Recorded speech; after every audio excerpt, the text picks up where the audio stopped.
Et mon regard sur l'actualité ce matin, 7h35 sur Sud Radio, c'est forcément lié à l'anniversaire, triste anniversaire du 13 novembre 2015. La France a-t-elle appris depuis ? Oui, espérons-le du moins, notamment quand on sait qu'hier, on a appris, en tout cas vers midi, la mise en examen de 3 jeunes femmes. Leur plan était simple, mener une attaque djihadiste contre une salle de spectacle ou un bar à Paris.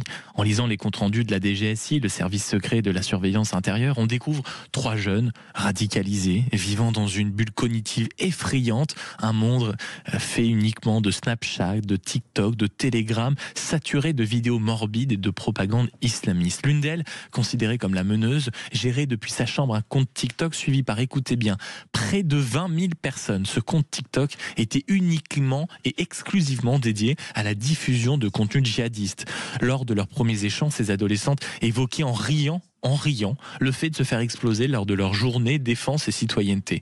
Sérieux programme. C'est même dans ce contexte que la justice enquête désormais sur un possible projet terroriste lié à Salah Abdeslam avec 3 personnes mises en examen, dont la compagne du dernier survivant des commandos du 13 novembre. Abdeslam, condamné à la perpétuité incompressible et incarcéré à Vendin-le-Vieil, a été brièvement placé en garde à vue pour détention illicite d'une clé USB en prison. Et le parquet national antiterroriste a depuis étendu l'enquête à l'infraction d'association de malfaiteurs terroristes en vue de la préparation d'un crime. Jeudi prochain, nous nous souviendrons tous de ce 13 novembre 2015. Où étions-nous ? Que faisions-nous ? Comment avons-nous appris que dans la capitale de notre pays, des gens se faisaient massacrer en plein concert, à la terrasse d'un café ou simplement parce qu'ils vivaient un soir de fête ? On se souviendra du discours d'un président sous le choc au beau milieu de la nuit, d'un pays au souffle coupé, des heures qui ont suivi, pénibles, inhumaines, cruel.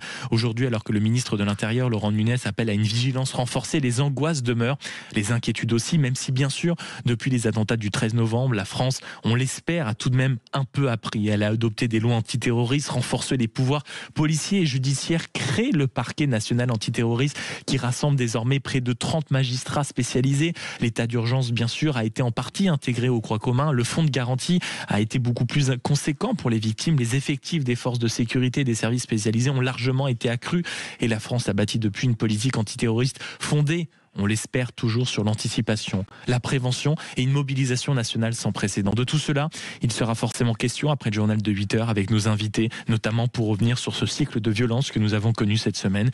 Et vous souhaitez réagir, peut-être nous interpeller ou simplement nous raconter ce soir-là, il y a 10 ans, vous nous appelez au 0826 300 300.